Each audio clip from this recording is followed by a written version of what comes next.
con la clase y bueno, todos tengan un excelente día hoy, este sábado.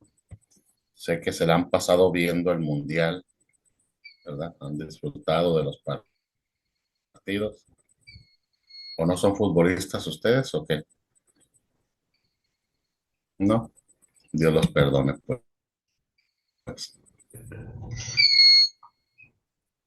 Dios tenga misericordia de ustedes. Acuérdense de abrir sus cámaras, por favor. Hay varios que no tenían abierto las cámaras, yo los estoy checando aquí. Pues acuérdense de abrir sus cámaras. Si a alguien por alguna necesidad apremiante no puede abrirla, avíseme siempre con tiempo para poder saber, pero si no, usted tiene que tener su cámara abierta. ¿Ven? Aunque ande todo despeinado y todo, yo todavía tengo los ojos hinchados, ¿verdad? Y más que ayer me desvelé un poquito porque andábamos con actividades de la iglesia y andaba cansado, pero pues así estamos, entonces, ahora los que somos guapos, pues somos guapos, así que no, no se preocupe por eso. Pero sí veo varios que no tienen cámara abierta, entonces les pido que abran sus cámaras todos, por favor, para estar bien. Muy bien, vamos a la semana pasada ya no sé ni dónde nos quedamos con eso que estábamos desviados completamente de los temas con otras situaciones y no supe ni dónde nos Nos quedamos quedamos en Baza y su hijo. en base a su hijo. Muy bien. Entonces estábamos viendo anterior a a Omri, ¿verdad? Bueno, nomás no sé si ya lo habíamos terminado, pero le damos un poquito atrás para nomás, porque está Simri, Basa y su hijo. Bueno, aquí está. Estamos hablando ah, de recordemos que Basa pues fue una de los que mató al hijo de Jeroboam. Basa fue el soldado que pues lo halló borracho y determinó ahí atacar, ¿verdad?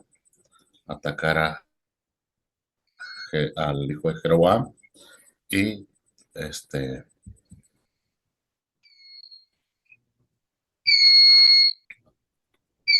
gobernó 24 años, según ahí lo que establece la historia de Basa y ahí está de qué tribu era y sus acciones que tuvo, ¿verdad? Acciones que tuvo que es, este, hizo a Tirsa la nueva capital, aunque dice capita, pero es capital. Este, una de las cosas de esto, aquí es donde yo les decía, no sé si esto ya lo habíamos comentado, pero una de las cosas que empezó a hacer es la migración del reino del norte hacia el reino del sur. Y una de las primeras tribus que empezaron a regresar, pues fueron las tribus este, déjenme recuerdo, se las había dicho en esa ocasión, pero ahorita ya se me olvidó. Ahorita vamos a ver cuáles son las tribus que se regresaron, pero fueron varias tribus que empezaron a regresar al reino del sur. Este, y la tribu de Leví, esa desde el tiempo de Jeroboam, esa regresó. Entonces recordemos que en el contexto de la historia solamente dos tribus quedaron con Roboam, este, y de ahí de esas dos tribus, la tribu de Leví regresó también a raíz de los sacerdocios que Jeroboam estableció, que eran sacerdocios que él mismo puso, y como decían algunos de ustedes, no me acuerdo quién fue el que comentó que pues hasta yo creo que dinero ofrecían, ¿verdad? Como la política para poder entrar a esta línea de sacerdocio y él puso a quien él quiso. Entonces, ahí está, estas son las tribus, pero en el reino de Basa ya mucha gente de diferentes tribus empezó a volver a Judá, es decir, ya no estaba muy a gusto en el reino del norte. Recordemos que no regresaba toda la tribu, regresaban remanentes, eran los que empezaron a irse hacia Judá. Y bueno, Baza reaccionó, dice, enviando soldados a la ciudad de Rama. y amenazaron al rey de Asa de Jerusalén. Esa fue una de las cosas. Pero bueno, el rey de Asa de Jerusalén, él se asoció con el rey sirio, le dio tesoro, le dio dinero, con el propósito de que atacara a Israel. Y esto es para que Israel no más estuviera ahí haciendo acciones en contra de Asa y de Judá. Y Ben-Hadad, dice ahí, tomó el control de Israel y ahí están hablando de las ciudades que él tomó el control y el territorio que él conquistó. Entonces, Baasa dejó de hacer la incursión hacia Judá y regresó a su tierra, regresó a su reino y siguió gobernando ahí. Entonces, dentro del contexto de Ela, pues es el hijo de Baasa, quien continuaba. Ela solamente reinó 2 años. Ela fue uno de de los gobernadores o de los reyes, poco, aunque estamos hablando de Simri, que fue el rey con el periodo más corto que existe. Ahorita lo vamos a ver adelante, pero Ela solamente gobernó 2 años y Ela fue asesinado ah, por su comandante, ¿verdad? O uno de sus comandantes, ¿verdad?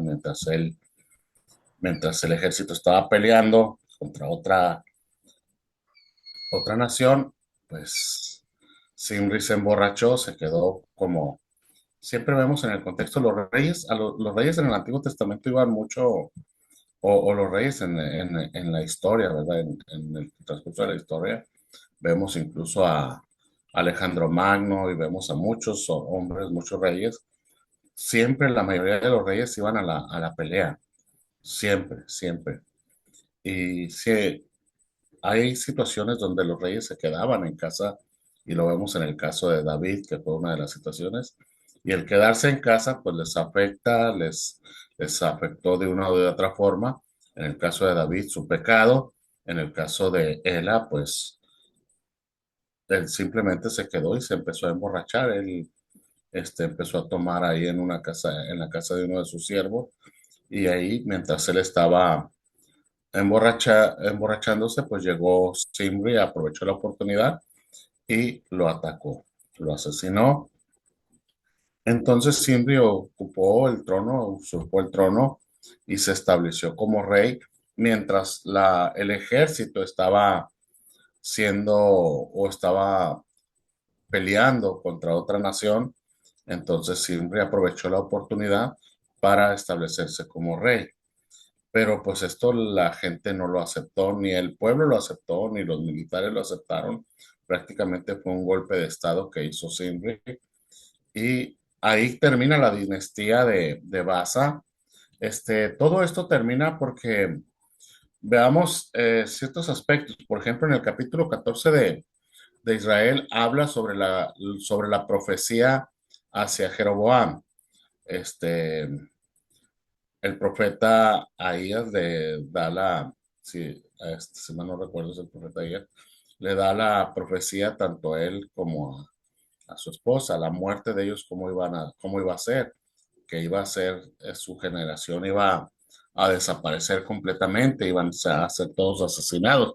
Y cuando Basa entra en el contexto de la historia, pues no solamente mata a Jeroboam y mata a, sino que mata a toda su familia. Perdón, no solo mata a Ela, perdón, no a Jeroboam. Jeroboam murió de muerte natural, pero no solo mata a Ela, sino que mata a toda la familia, a toda la descendencia de Jeroboam, alguien que pueda reclamar el trono, porque era la cuestión de los reyes tenían que matar, tenían que raer, ahora sí podríamos decirlo en ese aspecto, de la faz de la tierra, toda aquel que pudiera ser un candidato a reinar y que pueda pues reclamar el trono. Entonces, una de las cosas que vemos, por ejemplo, en el contexto si vamos a la historia, en el contexto de Saúl, cuando David se establece como rey, toda la familia de Saúl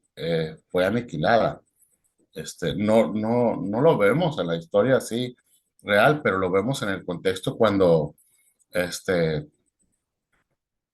am, ¿cómo se llama este que era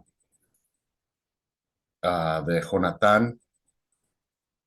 Se me olvidó el nombre de, El que era paralítico. sí, el que era paralítico, se me olvidó el nombre. A veces Mefibo- Mefiboset. Mefiboset. Mefiboset, gracias, hermano Ulises. Mefiboset, recordemos que Mefiboset queda lisiado a raíz de que entraron al lugar donde él estaba para asesinar a quien era parte de la familia, y la sirvienta lo toma en sus brazos y se lo lleva huyendo, y en el transcurso de esa huida, pues se le cae el niño y el niño queda lisiado prácticamente. Entonces fue llevado a Lodebar, que es el lugar donde ahí lo dejaron al niño ya lisiado, lastimado, y, y toda la familia de Saúl fue exterminada, toda completamente.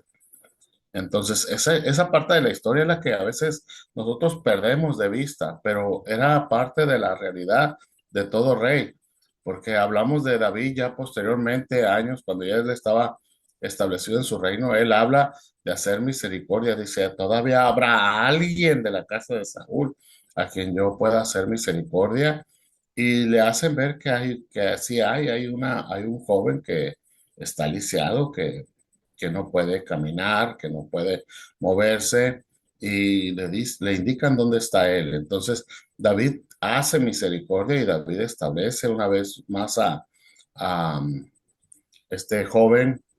Se me olvidó otra vez, soy malo para la memoria. Yo. Mefiboset. Mefiboset lo establece, y le da las propiedades, que eran de su padre, y lo restituye, no en un gobierno, no en un reino, sino en la casa del rey, en la casa para David. Mefiboset iba a estar en todo el tiempo de su existencia, iba a estar siendo sustentado por el mismo rey en el palacio. Entonces, ese tipo de cosas tenemos que entenderlo, pero detrás de esa historia está el contexto de la exterminación. Yo no quiero hablar tanto de Mefiboset, sino de la exterminación de la familia de Saúl. Saúl, Saúl no solo tuvo a Jonatán, Saúl tuvo más hijos, y los hijos tuvieron otros hijos, y todos fueron exterminados, todos, todos, todos, todos. Ninguno fue que quedó vivo. Pero Mefiboset era hijo de Jonatán, ¿no? Sí, pero era de la línea de Saúl.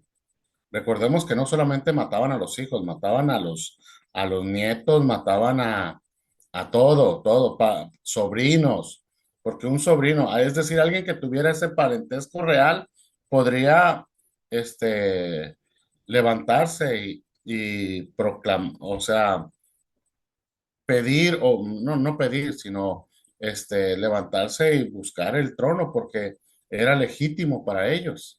Era de sangre real, eran de sangre real, o de la realeza, podríamos decir, o de una dinastía, que ellos podrían levantarse una vez más y poner a la gente en contra del rey actual, y quererse establecer como reyes. Y eso es en el contexto de la historia. Por eso el exterminio de las familias, de todos, no era solamente hijos, sino era sobrinos, nietos, primos, todos los que hubieran, todos tenían que morir. Todos los que eran parte de esa línea de parientes, no solo en primera línea, sino en segunda línea también, tendrían que ser asesinados. Entonces, esa era la línea, y esta es la línea de Jeroboam. Jeroboam por eso mata a Ela y mata a todos, y establece lo que es la profecía de Ahías, que dice sobre la situación de cómo iban toda su descendencia iba a desaparecer prácticamente. Y así sucedió, como lo dijo el profeta, así sucedió. En el caso de Basa, porque esto lo vemos en el contexto de la historia, en el caso de Basa, también el profeta Jehú habla sobre la situación de Basa, y le dice cómo tiene que portarse, cómo tiene que estar ante Dios. Y Basa también hace lo malo, también no hace lo que Dios estableció. Y también hay una línea donde Dios le dice a Basa cómo va a morir también él y toda su dinastía, toda. toda su dinastía. Y en los tres casos que vamos a ver ahorita, incluso de acá, en los tres casos usted lo puede ver en el capítulo 14, en el capítulo 16, y el otro se me hace que está en el capítulo 19, si mal no recuerdo. Usted puede leerlo ahí. Y dice sobre ellos cómo iban a morir, los que estuvieran en el campo, cómo iban a morir, y los que estuvieran en la ciudad, cómo iban a morir. Este, y que iban a ser devorados por los perros, iban a ser, su sangre, bueno, en el campo dice que las aves serían, y en la ciudad dice que los perros serían los que los devorarían. Entonces, en cada uno de estos tres líneas, Dios establece cómo iban a morir ellos. Y bueno, en el caso de Baasa, su dinastía no llegó más allá que la de su hijo Ela. Ela era el sucesor y gobernó sobre Israel, pero hubo una insurrección y entonces Zimri lo mata y usurpa el trono de Israel. ¿Alguna pregunta, algún comentario hasta aquí? ¿No? Bueno, seguimos entonces. A ver si me da para seguir aquí. Sé que a las 8 de la mañana todos están dormidos, pero despierten, por favor. Oh, maestro, pregunta, las tribus que comentó usted de que emigraban para estar en alianza con Judá o para pertenecer a la tribu, al reino del sur, ¿no era Manasés la del oeste? Porque la otra fue la A ver, extremidad. no te capté. Ah, de las tribus que comentó que La empezaban primera que empezó. fue Manasés y Efraín. Ujú. ¿Fueron esas tribus? Fue Efraín. Efraín. Efraín fue la primera. Sí, Efraín fue la primera, gracias. No me acordaba del nombre. El detalle es que Efraín la tribu del norte se le conocía como Israel o el reino de Efraín. El reino de Efraín eran las dos formas en las que se le conocía a la tribu del norte. Pero Efraín fue después de la tribu de Leví, que por naturaleza ellos sí regresaron. Efraín fue la que empezó a emigrar después de eso. Y sí, ya después se unió Manasés y se fueron uniendo poco a poco las demás tribus. Pero Efraín fue la primera que sí empezó a regresar. Ahora no regresó toda la tribu de Efraín, pero sí regresó una parte de ellos o una gran parte de ellos regresó porque no estaban de acuerdo con el reino del norte. Entonces, ahí está. Ahora vemos Zimri y vemos su reinado. Zimri fue el reinado más corto en la historia de Israel, solo 7 días, 7 días. Y esto es a raíz de lo que él hizo. Lo que él hizo no fue algo que la gente estuvo de acuerdo, no fue algo que los militares estuvieron de acuerdo. Entonces, en esa línea no tuvo apoyo de la gente y él no era parte de un linaje real, como dice ahí, era un oficial, sí, era un oficial de alto rango, al igual que Omri, ellos dos eran oficiales de alto rango, pero Omri estaba en la batalla, Omri estaba allá peleando y Zimri supongo que era de la parte am, más cercana al rey.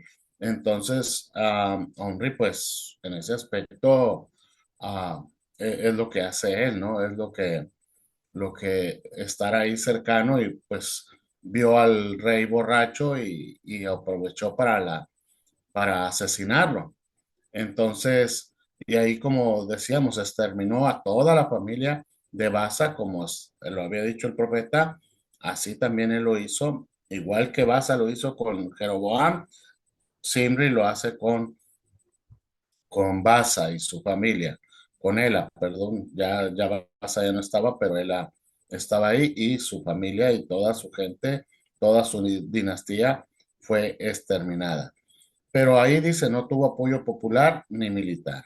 Entonces, cuando Omri se da cuenta, cuando le avisan a Omri que Zimri traicionó el reino, que Zimri hizo una traición y usurpó el trono, entonces Omri marcha directamente a la ciudad, sitia la ciudad, pues todo el ejército estaba con Omri, no estaba ahí. Recordemos que el ejército todo se iba, solamente quedaba cierta guardia en las ciudades para cuidar, ¿no? Para cuidar la línea de alguna invasión o algo, pero la mayor parte del ejército siempre estaba fuera en batalla. Entonces, cuando Zimri se ve sitiado, cuando Zimri se ve en una situación de desesperación, pues lo que hace él es, no quiere caer en manos de Omri ni de su gente, sino que él mismo prende fuego este, dentro del palacio y él mismo ahí ah, su muerte se establece en ese momento, ¿no? Ahí Se suicida. en ese fuego. ¿Sí, hermano? No, ¿Alguien nada. habló o no? Ok, vamos a entonces ahí, hombre, ya después de esto, hombre, la misma gente lo establece, aunque hay una división dentro del reino con Tibni, que es el otro que se establece también, y que pelea su derecho de ser rey, pero hombre al final, este, destruye a Tibni también. Mata primero a toda la dinastía de Zimri y después también mata a Timni y a toda su dinastía y él se establece como rey. Entonces ahí podemos verlo de esa forma. Am, y hombre, me sorprendió porque cuando yo busco fotos, pues los reyes se ven así como muy raros, pero dije, ¿a poco sí sería hombre en la realidad, ¿verdad? Muy fuerte, se mira muy robusto. Yo creo que hasta ahorita es el rey más fuerte y colosal que veo de todos los que he visto imágenes, este, muy marcado, muy todo su torso, o su dorso, más bien un torso, su dorso y todo su bíceps, todo. Entonces, no sé si sí haya sido así en realidad, pero pues imagínese un rey de esa naturaleza, pues como que sí da cierto temor, ¿no? Pero el reino en el tiempo de Omri se dividió en dos partes. La mitad hablábamos que apoyaba a Timni y la otra mitad quería a Omri. Entonces hubo una lucha interna, hubo una disputa interna sobre el reinado. Recordemos que ya no había dinastía de los reyes anteriores. Estos ya no vienen de una línea real, estos vienen de una línea de usurpación de tronos, ¿verdad? Si nosotros vemos en el reino de Israel la línea real, porque Dios establece a Jeroboam en esa línea real y se supone que la descendencia de Jeroboam, al igual que la de David en el reino del sur, la de Jeroboam en el reino del norte iba a prevalecer si él honraba a Dios. Este, en el contexto del reino del sur, pues vemos solamente un pequeño o un corto periodo donde se interrumpe la sucesión o la línea del reinado de la dinastía de David, solamente un pequeño periodo, pero de ahí sigue una vez más la dinastía de David, es decir, la dinastía de David se establece hasta el final de los tiempos antes de la conquista de Babilonia, pero en el contexto del norte, pues prácticamente fueron 9 dinastías las que se establecieron y cada una de ellas fueron por usurpación, todas eran usurpación.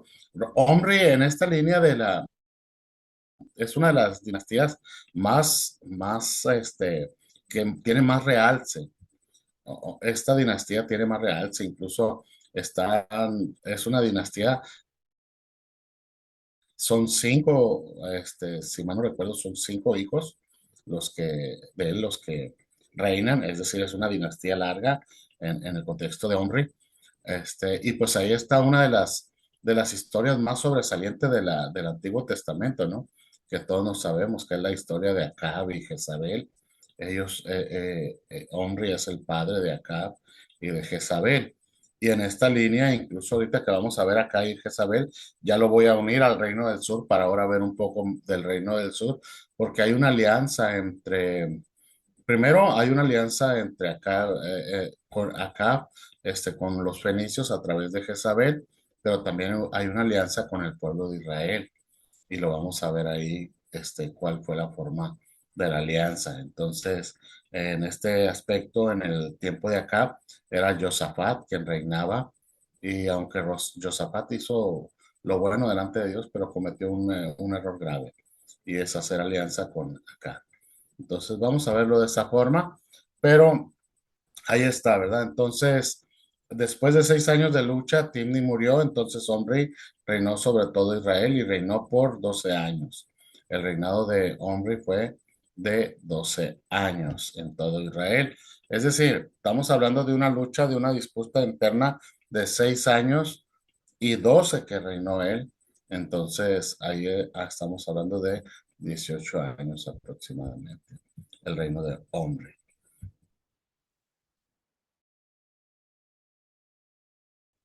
Aspectos sobresalientes de su reinado.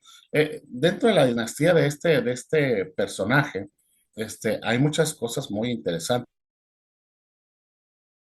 muchas cosas muy sobresalientes y que son para posteridad. Recordemos que en el tiempo de Jesús había dos líneas, ¿verdad? Samaria y Jerusalén.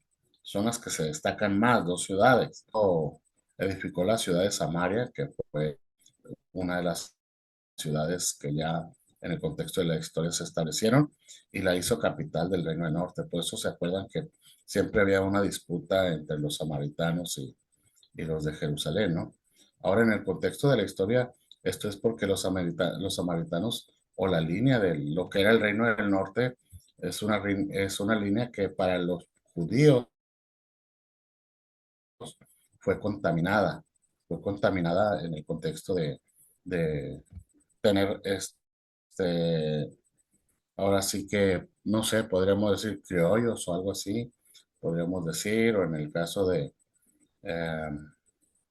que no eran de linaje real judío, ¿no? Porque una de las cosas que tanto Dios pedía a los judíos era eso, que no se enredaran con naciones extranjeras, que no tuvieran hijos con naciones extranjeras o familia con naciones extranjeras, porque a Dios no le agradaba eso, y era una de las cosas que ellos también establecieron. Entonces ellos consideraban a los samaritanos en esa línea, los consideraban que no eran de linaje real o no eran de linaje judía, podríamos decirlo, ¿no? O de linaje, ahora sí, puro. Entonces, Omri establece la capital de Samaria y tuvo una buena política internacional. Incluso de ahí empezó a crecer una vez más el reino del norte, porque el reino del norte, si recordamos en el tiempo de Ela, Ben-Hadad fue el que estableció y conquistó varias ciudades. Pero ya en el tiempo de Omri recupera esas ciudades, se establece, extiende una vez más su territorio. Omri incluso dice que forzó a los moabitas a pagar impuestos a Israel. Y habla ahí de un tratado con los fenicios. Omri es el que hace ese tratado con los fenicios, hace ese pacto con ellos. Y dentro de ese pacto, pues es el casamiento de Acab con Jezabel. Acab era una princesa de la línea de los fenicios, y él hace esa línea. Recordemos que el rey era, eh, Fenicia estaba compuesta por Ciro y Sidón, que eran eran dos naciones que se hicieron una. Este, por ejemplo, ahorita que estamos viendo, o bueno, que yo estoy viendo porque ustedes parece que no ven la historia de fútbol, pero hay muchas cosas que uno analiza, ¿no? Dentro de la historia. Por ejemplo, antes era Checoslovaquia, que era la unión de dos pueblos, de dos naciones, y así se llamaba Checoslovaquia. Y ahorita ya no es Checoslovaquia, ahorita hubo una independencia de esas dos naciones. En tiempo pasado hubo esa independencia y ahora se llama Chequia. Chequia, así se llama la nación, y la otra es Eslovaquia. Entonces, esas dos naciones se separaron. así era en ese tiempo, era Ciro y Sidón, eran una nación, y era una nación fenicia que se estableció de dos pueblos, de Ciro y los sidonios. Entonces, ah, el rey de Sidón era el rey de lo que eran esas dos naciones, y su hija Jezabel es la que él toma como alianza, como pacto para entregarla o más bien, sí, entregarla acá y hacer una alianza de reinos. Entonces ahí está. Este, tanto dice que registró, que los registros asirios se refieren a Israel como la tierra de Omri. Vea, estas son cosas que son importantes señalar porque la dinastía de Omri, no hablamos solamente en el periodo de Omri, sino la dinastía de esos cinco reyes de Omri, de ese linaje, fue una dinastía poderosa, poderosa. Hay otra dinastía posterior que fue mucho más poderosa, pero la de Omri es la que más sobresale en el contexto histórico, podríamos decirlo, incluso fuera de las escrituras, es decir, en la historia popular o en la historia de los pueblos y naciones, la historia de Onris sobresale en ese aspecto porque hace muchas estructuras, hace muchas, les digo, vuelve a recuperar territorios y no solamente recupera territorios, sino que conquista nuevos territorios y se establece Israel en una nación poderosa otra vez. Israel era una nación poderosa en ese tiempo de hombre. Hasta aquí, ¿alguna pregunta, algún comentario?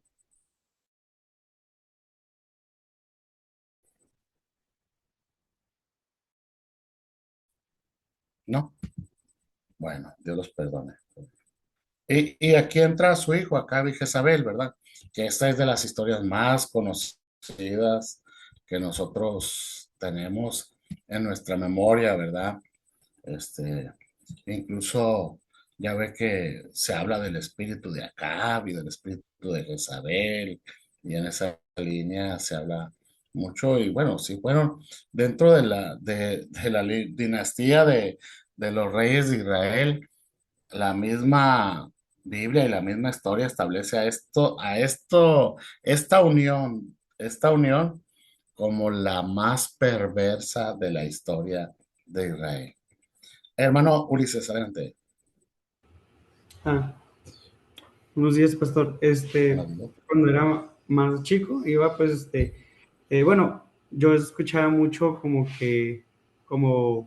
como bien usted dice, ¿no? De que en la iglesia estaba el espíritu de Jezabel y pues igualmente siempre como que tenía duda, pero yo confundía a Jezabel con, ay, con con la mujer que David tuvo como el adulterio. Ujú. Pero pues igualmente nunca comprendí por qué decían que pues el espíritu de Jezabel. Ok, entonces tú lo asociabas más en el contexto del adulterio de David, ¿no? Ajá, sí, sí, Una sí, vida pero de pues adulterio yo, en ese yo por tiempo. ignorante, ¿no? Sí, sí, sí. Bueno, cuando hablan mucho del espíritu de Jezabel, pues se habla de la línea de la idolatría, se habla de la línea de cómo eran los sacrificios. Recordemos que los sacrificios, de naciones paganas eran sacrificios tanto eran sacrificios de muerte de niños, de asesinatos de niños, como, como también muerte de mujeres, y también la cuestión, del paganismo, y la cuestión de la del sexo, de las relaciones sexuales con las sacerdotisas, con todo ese tipo de situaciones. Entonces, esto era una situación muy, muy fuera de contexto, y lamentablemente acá vamos a ver ciertas cualidades de acá, pero una de ellas es que pues era mandilón acá, podríamos decir en lo popular, ¿verdad? Ahora sí que en el lenguaje popular era muy mandilón, hacía lo que la mujer decía que hiciera. Entonces, así como algunos, no se crean.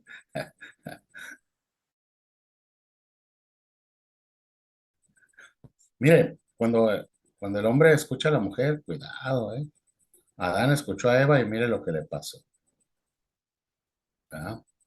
Entonces, ahí suceden cosas que no son buenas. Entonces, el rey de Israel, ya no me quise meter más allá, les iba a decir otros ejemplos, pero mejor así lo dejo. Entonces, fue muy famoso este matrimonio, fue uno de los más famosos. Él era el rey de Israel y ella pues era una princesa fenicia y dice que juntos, pero promovieron la idolatría. Es decir, no solamente promovieron la idolatría, establecieron templos, a la idolatría, a los dioses de los fenicios, que eran dos dioses que sobresalían. Si alguien se acuerda, me los puede decir, pero eran dos dioses que sobresalían y bueno, Baal era uno de ellos, ¿no? no, no solamente eso, sino que mm, Jeroboam expulsó a los levitas, pero Acab mataba a los profetas, es decir, Acab y Jezabel perseguían a los profetas para matarlos. Recordemos de un siervo, si ustedes se acuerdan de ese siervo que se encuentra a Elías en el contexto de la historia, cuando Elías va y declara la profecía sobre ellos y les dice que hasta que él diga, va a llover, ¿verdad? Hasta que yo lo declare va a llover, hasta que yo lo diga, mientras no va a llover y de repente pues desaparece Elías, se va y se quedan ellos atónitos a lo que a la profecía de Elías y pasa el tiempo, pasan los años y no llueve y andan buscando a Elías para pues para matarlo o para a ver qué sucedía y este siervo, si ustedes se acuerdan del nombre, también a ver si me lo dicen. Se encuentra Elías en el camino. No iba buscando a Elías, pero se lo encuentra y pues le dice a Elías, primero pues habla con él y le dice, oye, mi señor, dice, el rey te anda buscando por todos lados, ¿verdad? Abdías. Sí, a Díaz, entonces le dice, el rey te anda buscando por todos lados y no te encuentra, dice, y pues está toda la nación, todo el ejército buscándote, y eso. Y Elías le dice que le diga al rey que él lo va a ver en ese momento, pero le dice, mi señor, si voy y le digo al rey y llego, tú ya no vas a estar y el rey me va a matar. Entonces, y yo he sido cuidadoso y dice, y he guardado profetas de 50 en 50, él los escondía en cuevas para que el rey no los matara, tanto Acab y Jezabel no los mataran, y entonces él fue el que guardó. Recordemos que Elías siempre pensó que él era el único profeta, e incluso después de haber hablado con este siervo, Elías se quedó con la línea que él era el único que quedaba de todos los profetas porque habían asesinado a muchos profetas y en el encuentro que Elías tiene con Dios le dice, yo solamente he quedado. Y Dios le dice, no, no solo tú, hay varios todavía que están y están también firmes y siguen adelante, ¿verdad? Entonces hace esa línea, pero hablar de esto, pues es hablar no solamente de la idolatría, sino que asesinaban a los hombres de Dios, ¿verdad? Y pues una de las cosas que también resalta en esta historia es la, ¿cómo diríamos? Cuando alguien quiere algo, ¿verdad? Y que quiere tenerlo a como dé lugar, ¿no? En el contexto, ahora sí, ¿cómo se dice? A veces el querer ser el niño consentido, ¿verdad? O el consentido de la familia y que a fuerzas quiere algo y quiere que el papá se lo dé o mamá se lo dé. Y en este caso acá pues se enamoró de una viña ahí y pues fue y le ofreció el más grande precio, pero era su única viña de este señor. Y vemos en el contexto de la historia siempre compaginemos la historia, porque siempre hay repetición de ciertos casos, de ciertos sucesos en la historia donde uno dice y uno ve la naturaleza del ser humano, ¿no? Porque sí, vemos a David, pero David con Betsabé también fue un capricho de David Betsabé. David fue un capricho. Realmente David no pensó en Betsabé para su esposa ni para nada más. La pensó para esa noche, para disfrutarla en ese momento. Porque la línea de David es que el esposo de Betsabé durmiera con ella esa noche cuando regresó él, y le dijo, vete a tu casa. Y el esposo le dijo, no, mi señor, todos están en batalla. Y una de las cosas era que mientras estabas en batalla no podías tener relaciones sexuales. Y David le dijo, ve, yo te autorizo, ve con ella. Entonces David no la quería para esposa, David la quería nomás para un momento de satisfacción personal. Y en el contexto de la historia de aquí de Acab, vemos también que hay un deseo personal que realmente ni siquiera, pues tenía muchas extensiones de reino, pero era un capricho de él el querer tener esta viña. Y entonces va y busca la forma y Nabal le dice no, porque era su única viña, vea, su única viña, su única mujer. Y esos son los comparativos que podemos hacer. Y el rey tenía muchas tierras y David tenía muchas mujeres. Entonces, en ese contexto, vemos eso y vemos cómo Jezabel, complaciente de Acab, le dice, no te preocupes, yo lo soluciono ahorita, ¿verdad? Yo lo soluciono y tú estate tranquilo, esa viña va a ser tuya. Y va y asesina a este hombre y pues tristemente es la misma línea, ¿no? David también da asesinato al esposo de Betsabé. Aquí hay tres líneas que son importantes, ¿verdad? La codicia, el capricho y la resolución para poder salir avante de una situación. Entonces, pero a Dios no se le pasa nada. Entonces, esto es importante que uno puede, de las historias que son muy, muy interesantes. Aquí está acá. Y veamos en este caso acá. Dice que fue el séptimo rey de ¿qué? De El Israel. patrón. Habíamos dicho de unos Maestro, ¿podría personajes. regresar un poquito la diapositiva anterior para tomarle foto? Gracias. No, cómo no, hermano. Habíamos dicho de algo que les pedí unos nombres. ¿Cuáles eran? El siervo de acá, pero habíamos dicho de otros nombres.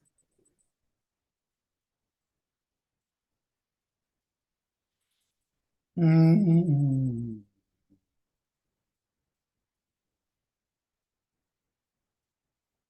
no me acuerdo qué otro nombre les pedí que les dije que. El siervo de Abdías, ¿no? El que se encontró Sí, con pero había otros dos nombres de otros dos personajes que les dije. Se me olvidó.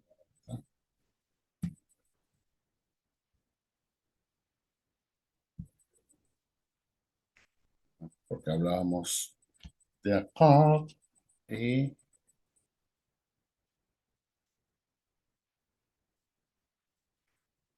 ay, se me olvidó. Bueno, si me acuerdo ahí, y si se acuerdan también ahí me los dicen. Eran dos nombres de dos personajes que les dije que me los comentaran ¿El si se los Timri? sabían. ¿No? Acá, ahí está. Fue el séptimo rey de Israel. Políticamente pues, fue un líder fuerte. este, Logró muchas victorias.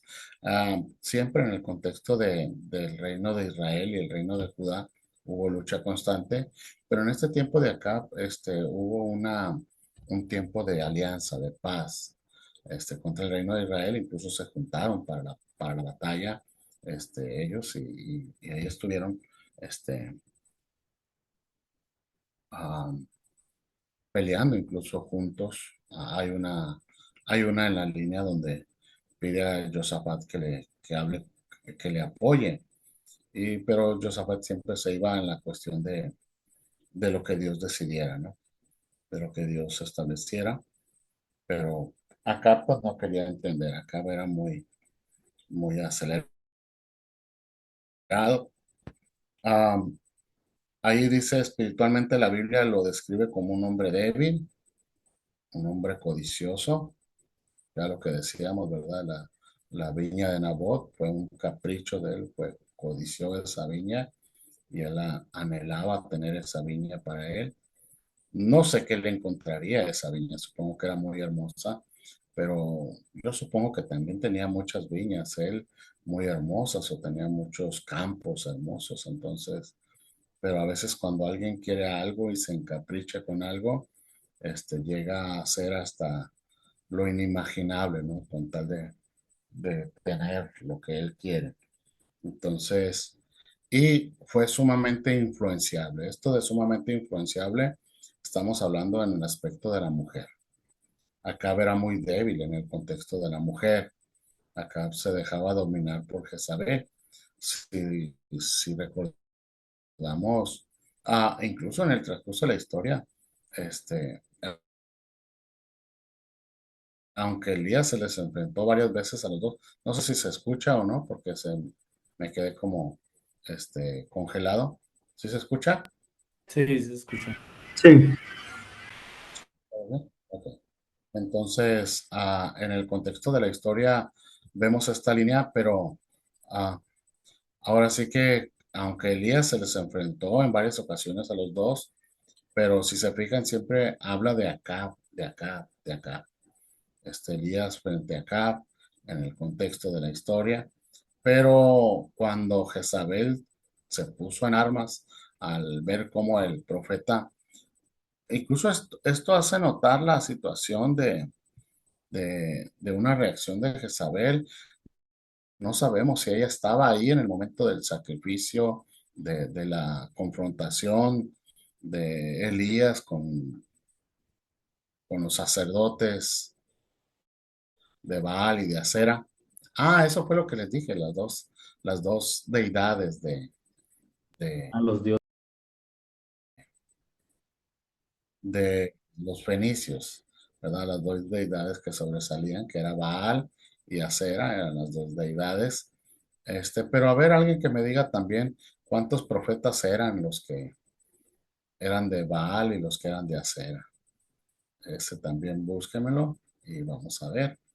Entonces, él era sumamente influenciable por su mujer y pues la mujer era muy acelerada, todo esto que pasó de la línea de Acab y de la muerte de los profetas, no fue tanto idea de Acab, sino fue la influencia de una mujer que venía de una línea de dioses politeístas, porque eran politeístas los fenicios, o de una línea politeísta, podríamos decirlo, a una nación monoteísta. Israel era monoteísta completamente, había un solo Dios verdadero para ellos y lo hay incluso en la actualidad y es lo que nosotros creemos en un solo Dios verdadero, pero la influencia fenicia pues los llevó a una adoración politeísta a toda la nación. Es decir, toda la nación se pervirtió en una manera como nunca antes lo había hecho porque ninguno de los reyes habían puesto altares, centros de adoración, pero ninguno había levantado templos no habían levantado. En el tiempo de Acab se levantaron templos ya de adoración a Baal y a Acera, y ahí ellos iban y hacían los sacrificios y participaban de esos sacrificios. Entonces, va, vemos cómo el pecado se va corrompiendo, porque en el contexto de Jeroboam solamente estableció dos becerros en la frontera. Y esos becerros al principio de su gobierno, y lo hizo con el propósito de que Israel no fuera a, a, a Judá o al centro de adoración que era Jerusalén, sino que se quedara ahí por temor de que la gente se volviera a unir a Judá. Entonces, vea, ahí empieza la situación, cómo poco a poco empieza a entrar el pecado. Entonces, primero fue por temor, después fue ya por hacer en el contexto de ellos. Adoraban aún con hacer imágenes, no adoraban a dioses de otras naciones, sino al Dios de Israel, pero a través de imágenes, de idolátricas. Entonces, eso era una aberración para Dios en el contexto de lo que él había establecido sobre la adoración a él. de no hacerse imágenes, sino hacerse algo semejante a Dios, querer hacerlo en esa línea, Dios estaba completamente en desacuerdo. Vemos ya después en el contexto de la historia, como ya en la línea de Baza, de toda esa línea, no solamente ya eran dos altares de becerros de oros, que era uno en Betel y otro no me acuerdo el otro lugar, en Dan, era En uno en Dan. Dan y otro en Betel, y ya después se hicieron más lugares porque se establecieron los sacerdocios y se hicieron más lugares de adoración para que la gente no recorriera un territorio largo, sino que ahora la adoración la hicieran en sus lugares, ahí cercas, en sus zonas cercas, y dice que levantaron altares en los lugares altos, en las partes altas, en las montañas.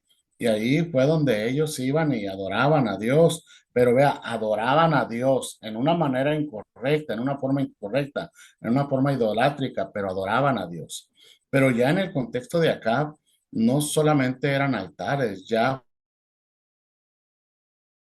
fueron templos, los que ellos establecieron, templos de adoración, levantaron templos de adoración, y ya no era al Dios de Israel, sino era al Dios Baal y al Dios Acera, porque se consideraba que Baal era el Dios de los dioses, era el poderoso, era sobre todos los dioses, es decir, los fenicios tenían no solamente esos dos dioses, tenían muchos dioses, pero esos dos dioses eran los que estaban encima de todos, es decir, podríamos decir como en el contexto de los griegos, ¿no? En la línea de Zeus, el dios todopoderoso, el padre de todos, y los demás son semidioses, ¿no? Son dioses más pequeños. Y lo vemos en la historia de los griegos en esa línea, pues en el contexto de eso. Incluso es la línea más o menos de los testigos de Jehová, ¿no? En esa línea de que hay un Dios todopoderoso y Cristo es un Dios, pero Dios pequeño, no es un Dios todopoderoso. Cristo es un Dios pequeño. Y por eso en el primer capítulo de, de Juan, del Evangelio de Juan, ellos ponen a Cristo en la cuestión del verbo como una D minúscula, un Dios pequeño. Y eso significa que no es un Dios todopoderoso. Y esa es la línea que ellos tenían. Entonces, para ellos, Baal era el Dios de dioses, era el supremo Dios, y era su adoración. Y Acera, pues era la diosa de la fertilidad, era la diosa. Por eso les digo que también había relaciones sexuales, había todo ese tipo de situaciones, porque ellos querían, y empezaron a adorar a esos dioses. Es decir, cómo el pecado fue entrando más y más y más y más y más. Por eso habla de ellos como este, ahora sí que el punto más alto de la adoración idolátrica, de la cuestión de la perversión del pueblo, porque llevaron al pueblo no solamente a una idolatría, sino a una perversión de adoración a dioses de las tierras de paganos o de la línea pagana. ¿Alguna pregunta, algún comentario hasta ahí? No, nada más, yo encontré que en Baal eran 450 profetas que recibían el apoyo directamente de la reina Jezabel, y lo de Acera dice que eran 400 profetas que comían en la mesa de la reina Ahí está, ¿verdad? Vea, todo esto dice que eran de la reina Jezabel. Jezabel. ¿Sí se fija? Entonces, esos sacerdotes, esas sacerdotisas, ni siquiera eran de la gente de Israel. Era gente migrada de los fenicios, sacerdotes migrados de los fenicios para establecer la idolatría ahí. Adelante, hermano Bonnie. Sí, maestro. Investigando en la historia secular se habla del papá de Jezabel, que sí es como conocido rey de, A ver, no le escuché, hermano, porque se ah, me perdí. No le escuché, repítame porque se congeló la imagen y yo no le escuché. A lo mejor los Ok. demás sí. Que en la historia secular el papá de Jezabel es conocido, o sea, es como que sí es reconocido a nivel, en la historia de la humanidad, pues. y se llama Edbaal. El detalle es que el papá de Jezabel, antes de ser rey, era sacerdote de Acera. Y para ser rey de Tiro, mató a su hermano. Entonces, en la historia secular se cree que Jezabel era sacerdotisa antes de ser, pues, la hija del rey. Y por eso deducen el celo a la idolatría de Acera que tenía. Ahí está, bueno, gracias. Ahí está ahora sí que una aportación, ¿verdad? Esta historia. Y pues sí, yo busco toda la información que pueda encontrar, pero a veces hay puntos que ustedes pueden ayudar a encontrar y cuando ustedes tienen ese deseo de aprender más, porque la historia tenemos que compaginarla. La historia no nomás es leer la Biblia y, dice esto, no, hay que compaginar todo para poder ver el trasfondo. Recuerden incluso que para ustedes hacer un sermón, un mensaje, tienen que ver toda la cultura, tienen que ver la historia, tienen que ver todo el contexto, ¿verdad? Toda la línea, porque a veces nomás queremos hacer un mensaje y así ahí se va. No, hay que analizar y sobre todo cuando son mensajes ya en el contexto que son ya mensajes expositivos, es muy importante esto. Entonces, es bueno estudiar la historia, es bueno estudiar todo esto. Yo incluso les recomendé en tiempo pasado una serie, pero a lo mejor ustedes no la ven porque pues sí, la serie tiene muchas cosas que uno a veces como cristiano se asusta, ¿verdad? Pero cuando uno analiza la historia en el contexto, la historia es así. Yo les decía, por ejemplo, hace un momento les decía lo de David. David, no crean que el pueblo fue el que asesinó a la línea de Saúl. David mandó esa porque era parte de su responsabilidad como rey. Si no, se le iban a levantar después. Iba a tener un tiempo de lucha interna porque Saúl tenía familia y David determinó porque era su legado, era su reinado y él tenía que exterminar a toda la familia. Entonces, y eso era normal, no era algo de que, ay, David, entonces no tenemos que asustarnos por eso. Yo siempre les he dicho, la historia veámosla real, la historia veámosla como es. La historia, si algo tiene es enseñarnos, es que nos enseña a nosotros cómo debemos comportarnos y cómo no debemos comportarnos, pero también nos enseña, Dios nunca escondió lo malo, ¿eh? Yo les decía, las crónicas, el libro de las crónicas es desde el punto de vista de Dios. Dios establece una línea y en esa línea de las crónicas, Dios no habla del pecado de David, no habla del pecado de Salomón en el contexto, sino es más desde el punto de vista de Dios. Pero también Dios quería que viéramos el punto de vista humano.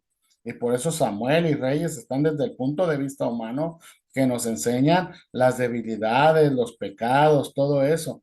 Pero también tenemos que ir más allá, porque a veces nos queremos ver tan bíblicos en el contexto y no analizar la historia en profundidad.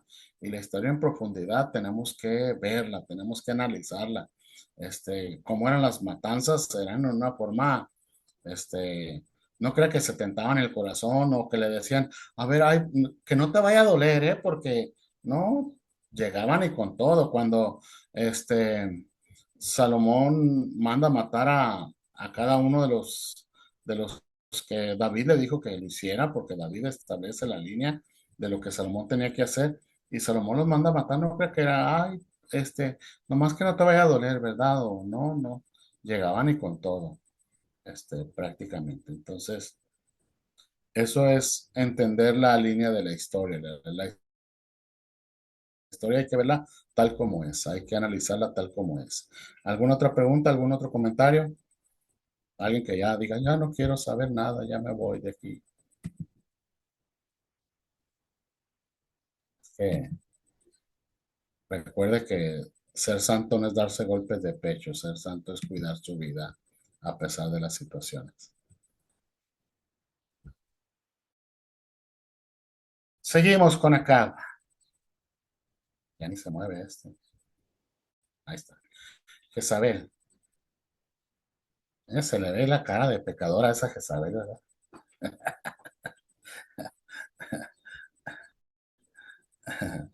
era princesa fenicia. Ya ahí nos dio una aportación en nuestro hermano Bonnie, ¿verdad? Sobre esa línea que era sacerdotisa. Entonces, incluso quiero que vayan y busquen lo que significa Jezabel. Busquen el significado de Jezabel. ¿Qué significa Jezabel? A ver, alguien que lo encuentre rápido. Ya que todos los nombres tienen un significado, y más en la cuestión antigua de la historia, ¿verdad? Porque ahora, pues, hablar de Mepomuceno, hablar de Epifanio, hablar de eso es más. Según internet, dice que es exaltada de Baal y que tiene un origen ¿Cuál? este exaltada de Baal o ¿dónde está mi príncipe? Así dice en internet. Ujú. A ver, ¿hay alguien que tenga otra definición o todos tienen la misma definición?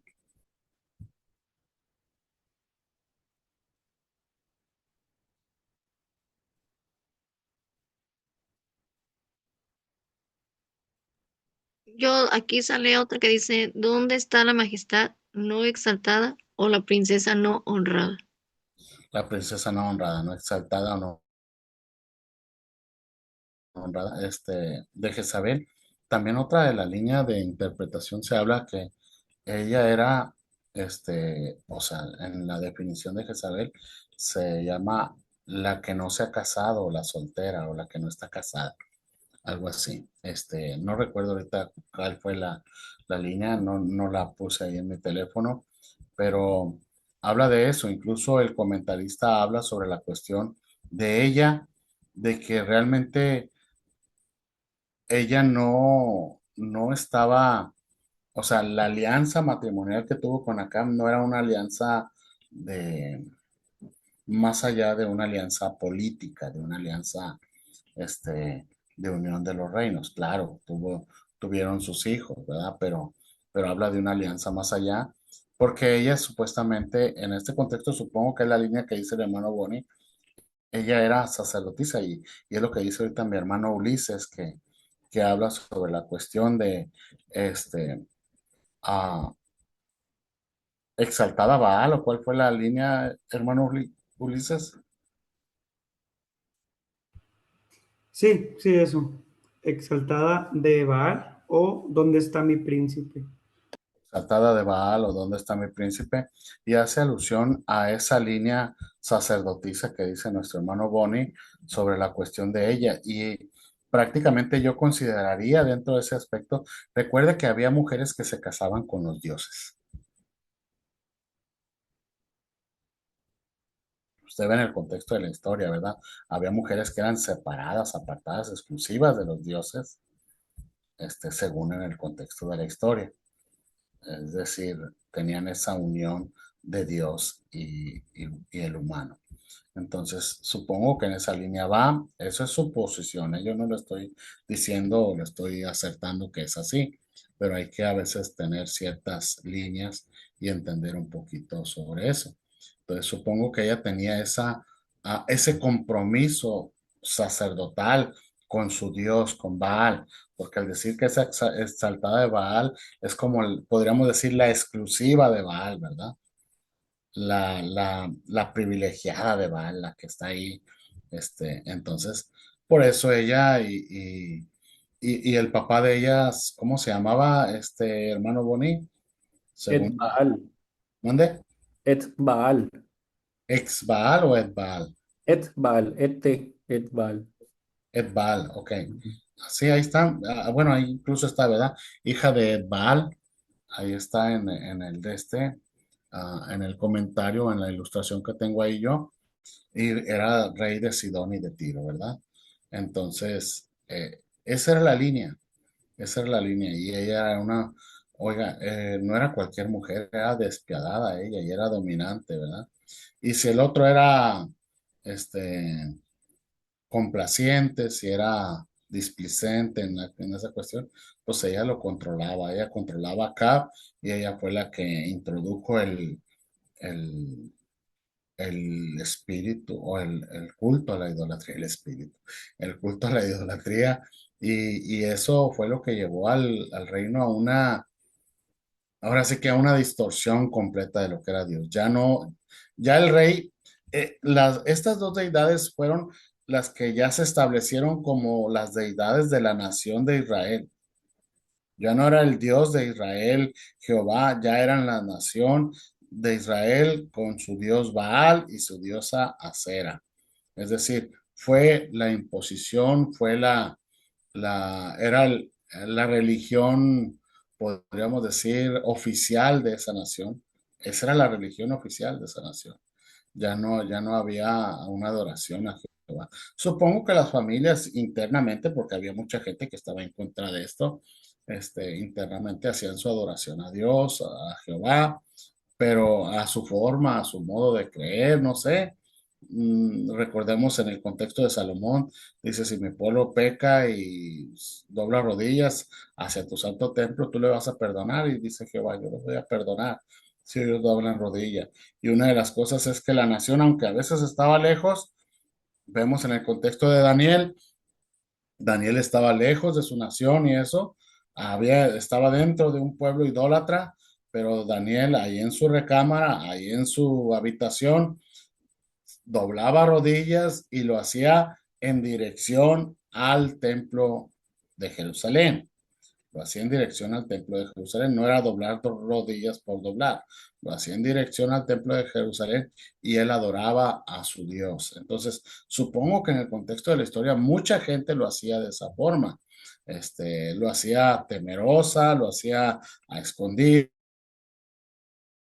donde no supiera el gobierno o el rey en ese momento, la gente del reino, y lo hacía de esa forma. Pero en lo público, en lo popular, la religión oficial ya no era la religión o no era la adoración a Dios, ya no era Jehová la religión oficial de Israel, sino era Baal y Acera. Y dice, utilizó el poder del trono para imponer sus propias creencias, que eso es lo que estábamos viendo ahorita, y costumbres en una nación monoteísta, es lo que decíamos hace un momento, ¿verdad? Israel era monoteísta, era un solo Dios verdadero, el Dios de Israel. No tendrás dioses ajenos delante de mí, no tendrás una adoración diferente, y Dios establece la forma, pero la nación fue desviada, la nación fue afectada en esa forma. ¿Alguna pregunta, algún comentario hasta aquí?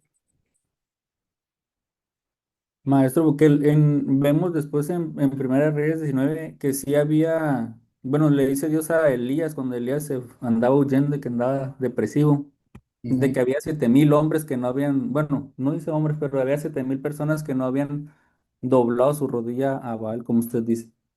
Así es, gracias, ahí está, ¿verdad? Entonces, porque Elías dice, yo soy el único que queda aquí que te adora a ti, al Dios verdadero. Le dijo, no, no, no, todavía hay muchos que están ahí. Entonces, levántate y sigue tu ministerio. Y Dios le dice, ya tu ministerio, ya Elías, ya estás cansado. Yo creo que Dios le dijo, ¿verdad?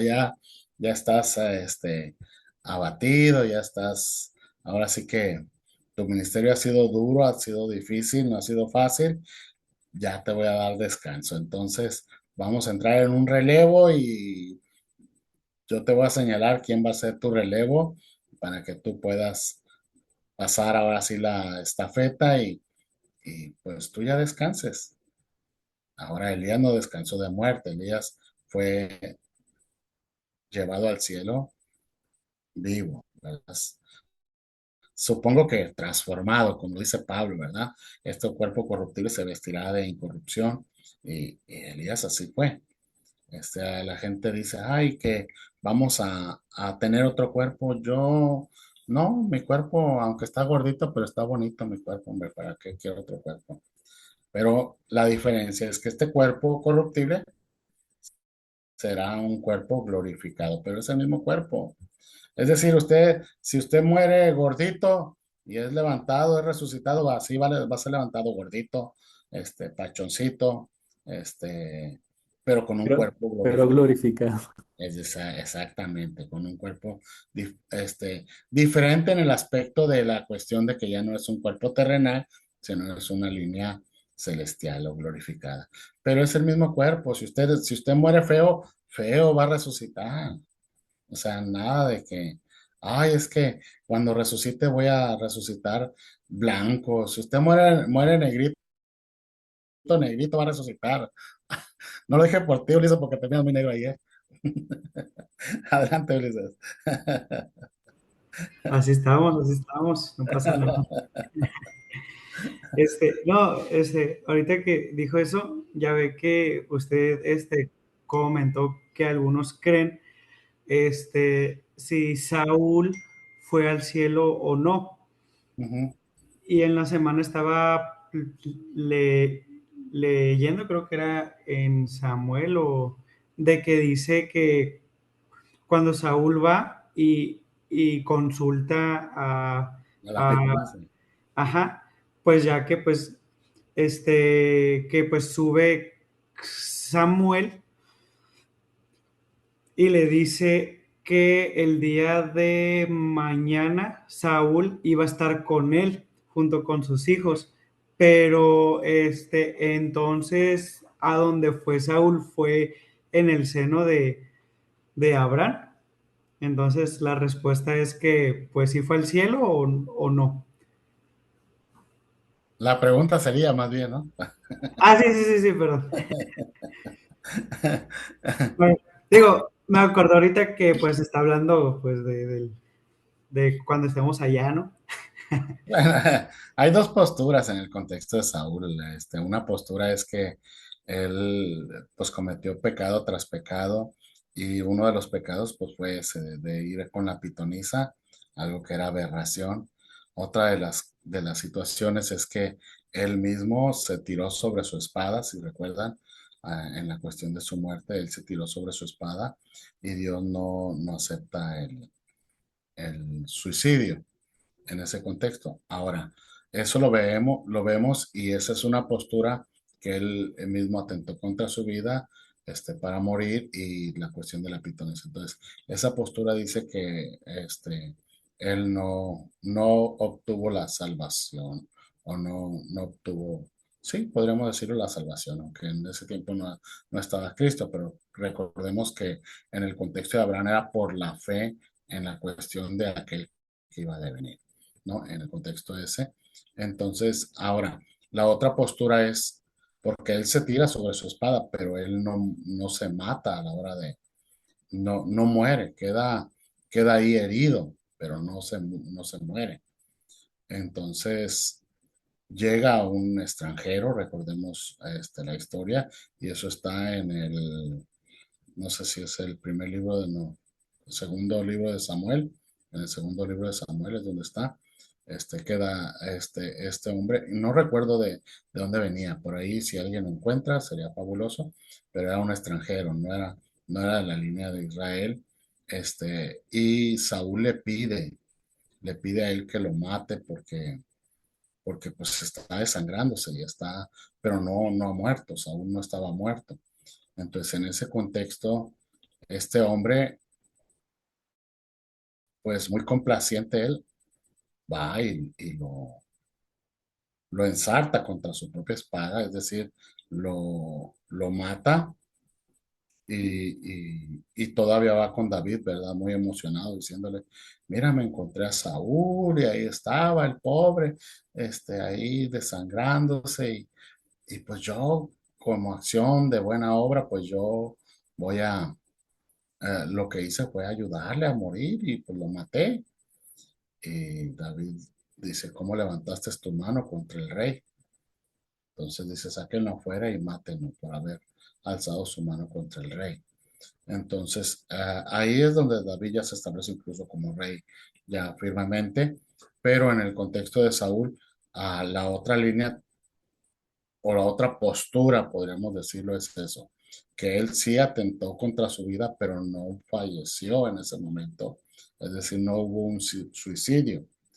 Este, la otra persona lo mató o prácticamente lo ayudó a morir pero no fue un suicidio en realidad. Entonces ellos hablan de esa línea y establecen la línea que acaba de hablar mi hermano Ulises sobre lo que dice el profeta o lo que dice, sí, lo que dice Samuel cuando se le presenta. Entonces, esas dos líneas las toman ellos en cuenta de que no fue un suicidio, sino fue, sí fue un intento de suicidio, pero él no se mató, sino que lo mató esa persona y, la profecía que Samuel le dice y lo establecen que eso habla de que sí alcanzó misericordia. Son las dos líneas, las dos posturas, ustedes tomen la que quieran.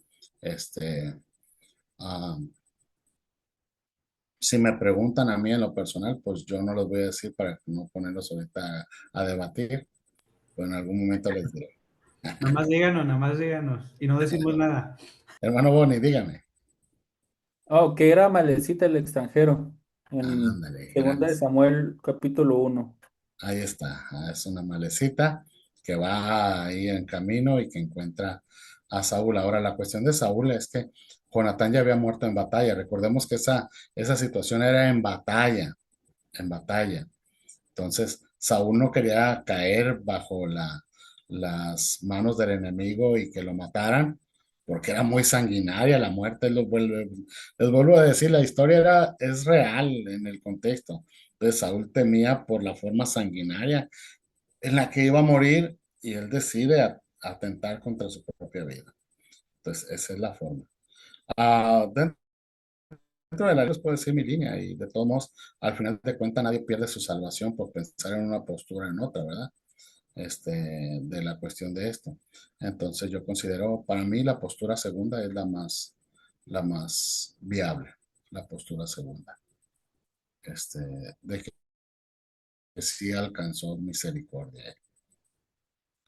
Esa es mi postura, pero cada quien puede tener su postura. Hay muchas partes en la Biblia donde cada quien tiene una postura, pero esta postura, mientras no atente contra la salvación, no hay ninguna situación. Ah, por ejemplo, podemos hablar de la hija de que fue juez, se me olvidó, O que la sacrificó, algo así, ¿no? que la sacrificó. ¿Cómo? Entonces, ¿cómo se llamaba este hombre?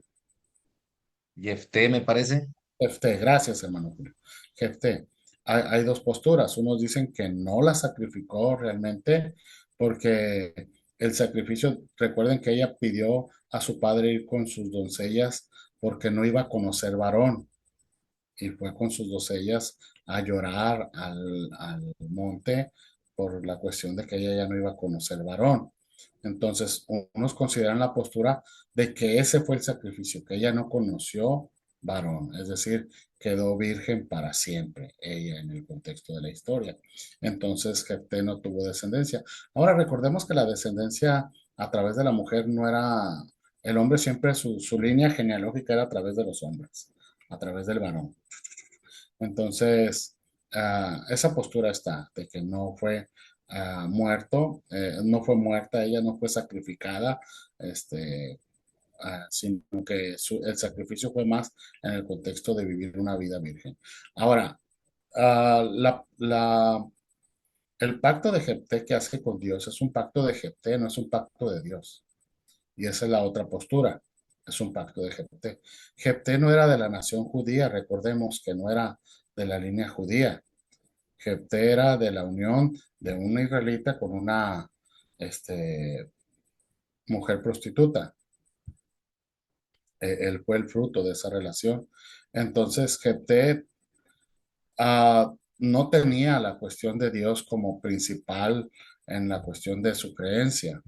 Y Jefté hace por eso ese pacto a Dios. Ahora, él nunca pensó que la hija iba a salir, él simplemente habló de un sacrificio que iba a hacer y él lo tenía que cumplir. Y en el contexto de la historia, pues sale su hija a recibirlo y por eso él llora amargamente por la cuestión de que fue su hija la que salió y él tenía que cumplir el pacto a Dios. Y como él no era un ferviente adorador a Dios, es decir, para ellos era que una persona pudiera también ser sacrificada a Dios. Recordemos en el contexto de la historia que no solamente eran sacrificios de animales en las naciones paganas, sino en el contexto de Dios. En el contexto de Dios era esa forma. Ahora, esta postura, que es la segunda que les estoy diciendo, habla de que sí sacrificó su hija a Dios, pero no fue algo que a Dios le agradó, porque a Dios no le agrada ese tipo de sacrificios. Pero se considera que sí fue porque él hizo esa promesa, ese pacto con Dios, sin saber al Dios al que él servía o al que él estaba sirviendo en ese momento. Es decir, su idea de sacrificio era una idea que venía del paganismo, influenciada por el paganismo. Entonces, esa es la línea y esa postura dice que sí la sacrificó. Que a Dios no le agradara, eso es otra cosa, ¿verdad? Porque a Dios no le agrada eso.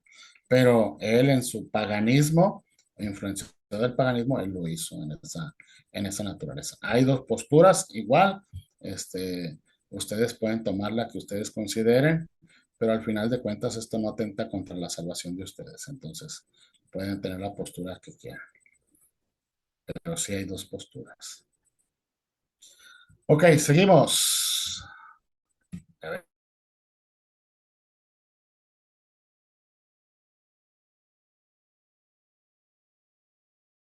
Nos vamos a otros rollos. Todo por culpa. Ya se acabó el 20. Bueno, los pecados y conflictos principales de, de ellos, la idolatría a Baal, la idolatría a Cera,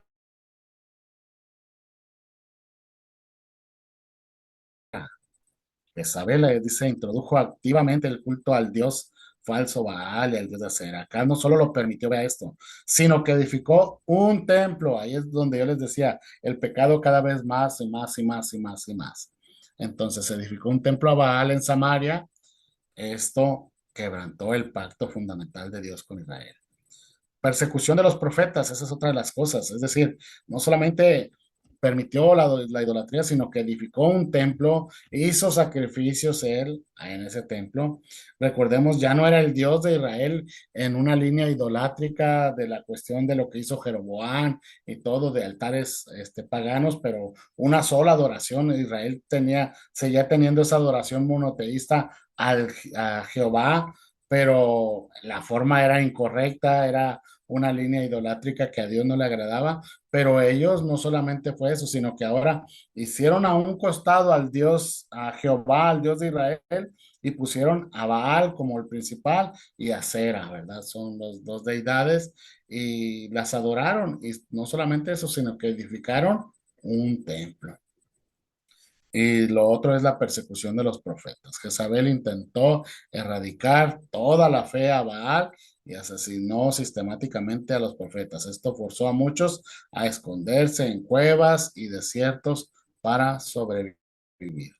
Entonces, esa es la línea, de esta situación, de los pecados de ellos. Y bueno, Israel pues entró en esa situación. Ahí está, ¿verdad? El enfrentamiento con Elías. Elías era el gran oponente de ellos. Elías se les enfrentó muchas veces. Los otros profetas se escondieron. Ellos prefirieron esconderse y adorar a Dios en una forma muy secreta, muy íntima para no ser muertos, porque todo aquel que se enfrentaba era muerto. Pero Elías, pues es un hombre que sobresale en la cuestión de los profetas, su forma, cómo Dios trata con él, cómo Dios trabaja con Elías, es una forma muy especial, ese es un trato muy personal y él desafió, ¿verdad? Desafió a los profetas, a cada uno de ellos, tanto los de Baal como los de Acera, y lo hizo, y bueno, ahí está, ¿verdad? Cuando él los mata, porque vea, esto también habla de Elías, y eso lo vamos a ver posteriormente. Bueno, quiero a ver si omito ciertas cosas, porque ya el tiempo se nos está yendo, las clases se nos están yendo, y todavía nos queda muchísimo, muchísimo, pero pues recuerden que a ustedes les dan el 50% de las clases que normalmente se tienen que dar. Entonces, a veces los profesores tenemos que ver, pero bueno, ahí está.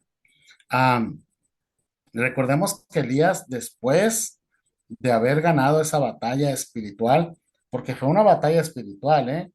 Consideremos a esta línea. No solamente era Elías contra los profetas, era Dios contra las deidades. Entonces fue una batalla espiritual donde Dios mostró su poder, su fuerza una vez más al pueblo de Israel.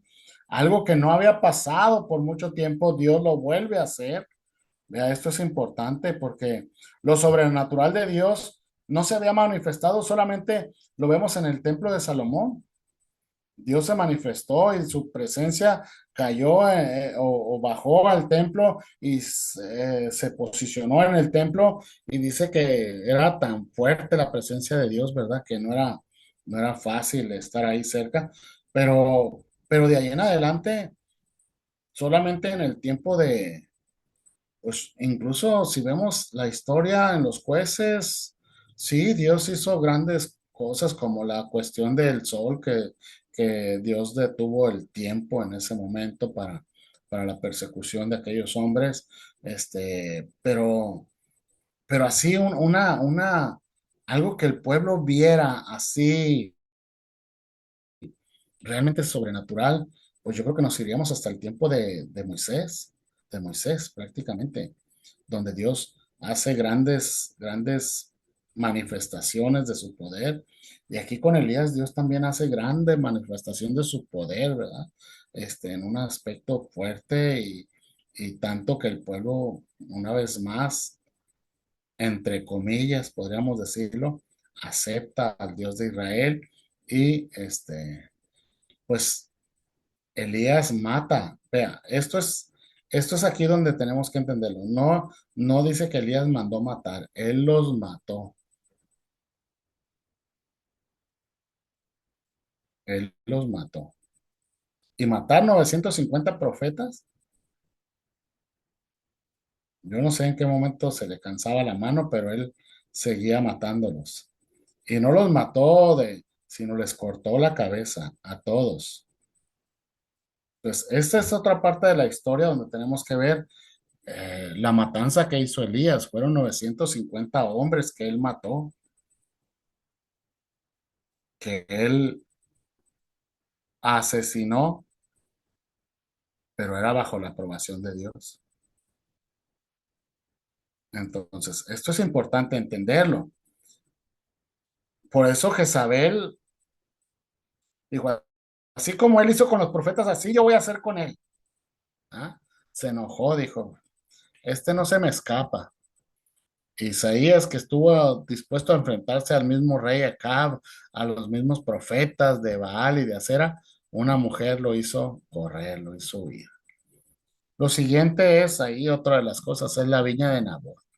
Acab codiciaba esa viña, era propiedad de un vecino de él, llamado Nabot, y pues él no pudo comprarla por más que quiso. Pero Jezabel organizó un juicio falso, pagando a testigos corruptos para apedrear a Nabot bajo cargos de blasfemia. Tras el asesinato, Acab tomó la posesión de esa tierra fría.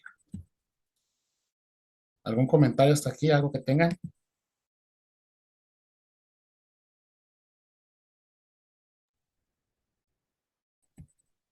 ¿Algo que hayan encontrado? Vamos a cerrar rápido con esto. Se me hace que hasta aquí vamos a llegar.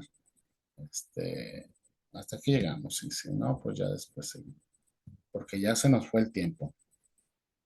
9:33. Maestro, yo tengo una duda. Hey, dígame, hermana. Hable ahora o calle para ti.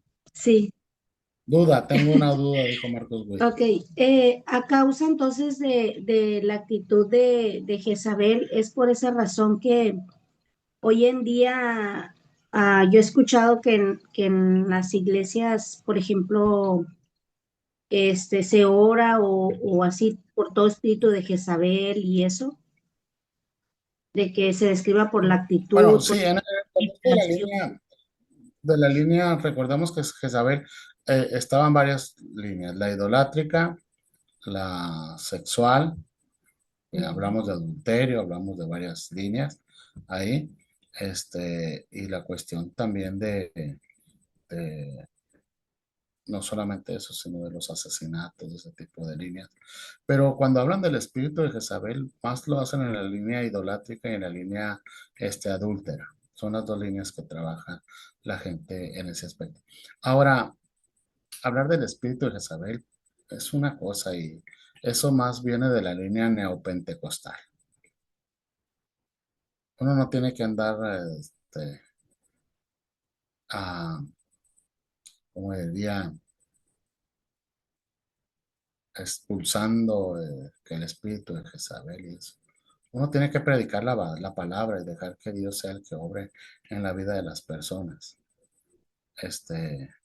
A veces, en lugar de hacer que ese espíritu se vaya, hacemos que esté ahí en la iglesia, ¿verdad? Porque tenemos tanta idea. Esa es una cuestión de historia, no es una cuestión. Recordemos que si hay una lucha espiritual y Pablo dice que nuestra lucha no es contra sangre ni carne, sino es contra todo principado, toda huestes de maldad y habla de las definiciones de cada uno de ellos. Pero si ustedes lo ven en este contexto, cuando uno ve que el espíritu de Jezabel y eso, lo ve en el contexto de personas que se hacen llamar profetas, personas que se hacen llamar apóstoles. Entonces, el cristiano verdadero no tiene que andar. Si uno está en Cristo, ninguna condenación hay, dice la palabra, ¿verdad? Ninguna condenación para el que está en Cristo. Entonces pueden andar los espíritus por todos lados, porque aquí perdón, Jehová no, Dios es Dios todopoderoso, pero Satanás es el príncipe de este mundo, así lo establece la palabra. Y aquí están las huestes espirituales y siempre vamos a tener ese conflicto, pero andar poniéndole nombres que el espíritu de Jezabel, el espíritu de... No, es una línea incorrecta. Llamémoslo como es, ¿verdad? El adulterio es adulterio, la fornicación es fornicación, y eso va en contra de los principios que establece la palabra, y uno tiene que honrar a su esposa cuando está casado, y los jóvenes tienen que guardarse para el casamiento. Entonces, andar reprendiendo espíritus, expulsando espíritus, no, no, no, bueno, mi línea no es, ¿eh? Mi línea no es. Yo respeto la línea de quienes consideran eso, pero mi línea no es. Mi línea es honra al Señor, ven, sirve al Señor, mantente firme en lo que Dios te ha llamado y si tú estás en Cristo, no hay condenación. Cuando están reprendiendo los espíritus, eso es porque la iglesia no está en Cristo y pues hay. Ahora, toda iglesia tendrá ese contexto de gente que no tiene un cristianismo verdadero y que se deja llevar, o a lo mejor que tiene un cristianismo verdadero, porque a veces tampoco podemos decir que no tienen un cristianismo verdadero, pero que en un momento llega la seducción y vemos a grandes hombres de Dios. Uno ve a por ejemplo, a Jimmy Swaggart. Jimmy Swaggart era un gran hombre de Dios y es un gran hombre de Dios. Hasta ahora yo considero que es un gran hombre de Dios, pero en su tiempo cayó. Ahora, ¿Dios lo restauró? Sí, Dios lo restauró. Vemos a este cantante, ah, Juan, no, no, sí, Juan Carlos Alvarado. No, no, Juan Carlos Alvarado. Sí, ¿verdad? Sí, sí, Sí, el que cayó en... ajá, él cayó en pecado y él incluso después establece un, bueno, una grabación donde él hace esa línea y habla de su restauración. Él no lo hace públicamente así, aunque él públicamente sí expresa su testimonio de restauración, pero esa Ujú. grabación habla de cómo Dios le restauró a él. La de Entonces, nunca digas nunca. exactamente. Entonces, tenemos que entender que el enemigo está y el enemigo trata de destruirnos y en su momento puede hacerlo. En la historia lo vemos, David era conforme al corazón de Dios y David cayó. Entonces, no queramos hacer algo más allá de lo normal. Guardemos nuestra vida con temor, con temblor, nuestra salvación, tenemos que cuidarla de esa forma, dice la palabra, cuidarla y más sabiendo que los tiempos ya son difíciles, que los tiempos ya no son fáciles, son los últimos tiempos, tenemos que cuidarnos, pero andar reprendiendo espíritus y espíritus, no, mejor si hemos pecado, pues estamos en vida. Mientras no hayamos muerto, tenemos todavía la esperanza. Entonces, si alguno hubiere pecado, abogado tiene para con el Padre a Cristo. Y eso es confesar nuestros pecados, apartarnos de ellos y seguir a Cristo. Amén. Hermano Boni, dígame. Sí, totalmente de acuerdo, maestro. Y también una perspectiva que se le da eso a los espíritus es como echarle la culpa a ellos del pecado, ¿no? Es como, yo no puedo dejar de pecar porque el espíritu no me deja. El espíritu malo, Sí, ¿no? sí, por eso es que esa viene de la línea neopentecostal, que es una línea que salió posteriormente, donde andan, por eso yo les digo a ustedes, no anden decretando, no anden, eso no, yo decreto.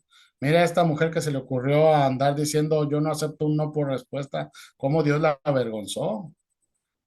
Dios la avergonzó por andar diciendo que no aceptó no, porque la soberanía de Dios está en todo. Entonces, tenemos que cuidar. Entonces, si usted ve a alguien que anda reprendiendo el espíritu de Jezabel, pues déjelo que lo reprenda a ella. Pero usted diga, Señor, gracias porque tú me guardas y yo estoy firme en ti. Amén. Entonces, el espíritu de Jezabel andará con aquellos que andan, porque a veces, pues vemos hasta los profetas, ¿verdad? Vemos ahí a, a la profetisa y el profeta, eso que eran muy, que son muy, o que fueron muy populares, no me acuerdo el nombre de ellos, que era él y su esposa, y se divorciaron y se casaron y, y eran unos de ellos que andaban reprendiendo a estos espíritus, ¿verdad? De Jezabel, no me acuerdo de ellos su nombre, pero, pero era una pareja muy conocida. Y ahora ya andan cada quien por su lado, él tiene su iglesia, ella tiene su iglesia, y siguen predicando como profetas, pues no, hasta dónde llegamos. Entonces guardemos nuestra vida, nuestro testimonio, eso es lo más importante. Dejemos ahí a los espíritus de Jezabel. Bueno, vamos a terminar con esto la próxima clase, ya se nos fue el Pastor tiempo y yo Jonathan, quiero, dígame. nomás quiero mm, Y la pastora enfatizar, Judith oyó todo, santo Dios. Pastora, no sé, perdón. ah, Este, quiero enfatizar porque el capítulo 2 de Apocalipsis, cuando Juan a través del Señor o del Espíritu le habla a la iglesia de Tiatira, a ella y dice en ese pasaje, habla. Y le dice a la iglesia de Teatira, el que tiene ojos como de llama de fuego y pies semejante al bronce fruñido, dice esto. Y ahí en el verso 20 dice, pero tengo algo, unas cosas pocas contra ti. Le está hablando a la iglesia de Teatira, que toleras a que esa mujer Jezabel que se dice profetiza, enseñe y seduzca a mis siervos a fornicar y a comer cosas sacrificadas a los ídolos, y le he dado tiempo para que se arrepienta, pero no quiere arrepentirse de su fornicación. He aquí yo las arrojo en cama y con gran tribulación a los que con ella adulteran, si no se arrepienten de las obras de ella. Ahí está lo que, de donde se toman estas palabras o reprender el espíritu de Jezabel, pero más bien habla el espíritu a la iglesia y lo dice aquí en Apocalipsis, en Revelaciones. Habla el espíritu que conoce las obras de la iglesia, que sabe, el que tiene llamas de fuego, el que escudriña cómo está la iglesia. Y él es el que revela esta participación demoníaca, esta participación de tolerancia a cosas que no deben de hacerse. Es precisamente lo que dice, tolerancia a que se seduzca en fornicación, en pensamientos, porque es eso, idolatría y sexualidad. Esos son los dos problemas que tenía Jezabel o que mermaban en el pueblo de Israel por la acción de este rey Acán y principalmente de Jezabel, su esposa. Entonces, eso es lo que nosotros debemos de tener cuidado, que el Espíritu Santo que conoce a la iglesia y que revela las cosas, Él va a sacar a la luz los pecados sin que nosotros los hayamos exponiendo o sacando a la luz. Es el Espíritu de Dios que conoce, es el que manifiesta. Y lo dice el apóstol Pablo, manifiestas son las obras de la carne. Fornicación, o sea, se manifiestan. Nosotros lo único que nos dice el Señor es que permanezcamos firmes, porque así lo dice al final, el que venciere y guardare mis obras hasta el fin. Yo le daré la estrella de la mañana. El que tiene oídos para oír, oiga, dice a lo que el Espíritu dice a la iglesia.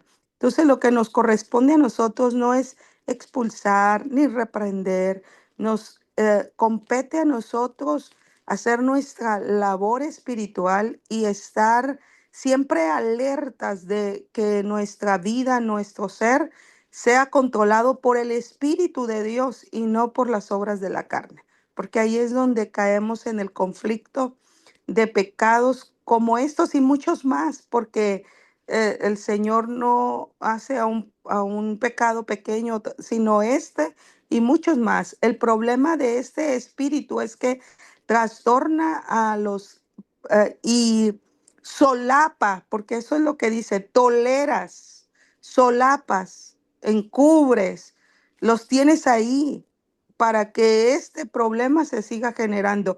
Ese es el conflicto a lo que el Señor reprende el espíritu, al solapar, a estar ahí protegiendo, incentivando, ayudando para que esto no salga de la iglesia. Al contrario, hermano, hay que hablar con la verdad y la verdad nos hará libre. Eso es lo que el Señor quiere para su iglesia. Ahí está, mira, el comentario de la pastora Judith, que es un comentario muy bueno, la verdad, y gracias, pastora Judith, por ese comentario. Y prácticamente es eso, y cuando vemos de la iglesia en Apocalipsis que habla sobre esto, mire, es que cuando hablamos de espíritu en ciertos contextos tenemos que entender la actitud, es decir, la actitud de la iglesia a la que el Espíritu o la que Dios reprende en el contexto de Apocalipsis, porque era tolerante a la actitud de Jezabel. Su actitud era idolátrica, era sexual, era en esa línea. Entonces, esa iglesia permitía, como dice nuestra hermana Judith, ¿verdad? Permitía, es decir, no reprendía a aquellos que estaban haciendo pecado, aquellos que estaban fornicando o adulterando, no los reprendía. Y a veces las iglesias toleran muchas cosas con tal de que la iglesia no se les vaya, que los miembros no se les lastimen. A veces hay incluso actitudes o hay, podríamos decir en esa línea el espíritu, ¿verdad? En cuestión de acciones de gente que ministra incluso, que ministra en la iglesia, que tiene una línea en el altar y que tiene esa actitud, ese pecado en su vida, que es un pecado de fornicación, de adulterio que está en él o de otra línea, y ahí ministra, y el pastor lo sabe, la gente lo sabe, pero lo deja ministrar por cuestión de que, hoy es un buen ministro, es esto, ¿no? Entonces, son más en esa línea de actitudes y contextos, pero no es otra línea, y bueno, ahí está la aportación de nuestra hermana Judith, y gracias, gracias. Pues Dios me los bendiga. No quiero hablar más porque ya el tiempo se nos fue y ya, la Gracias, pastores. siguiente clase, voy a estar allá en Tijuana, pero de las clases que tiene. No, de nada, hermana. Dios Dios los bendiga. me la bendiga Gracias, y maestro. Dios lo bendiga. sigamos. Thank you, maestro. Dios les bendiga. Nos vemos pronto. Dios me los guarde y próxima clase ahí estamos, ¿ok?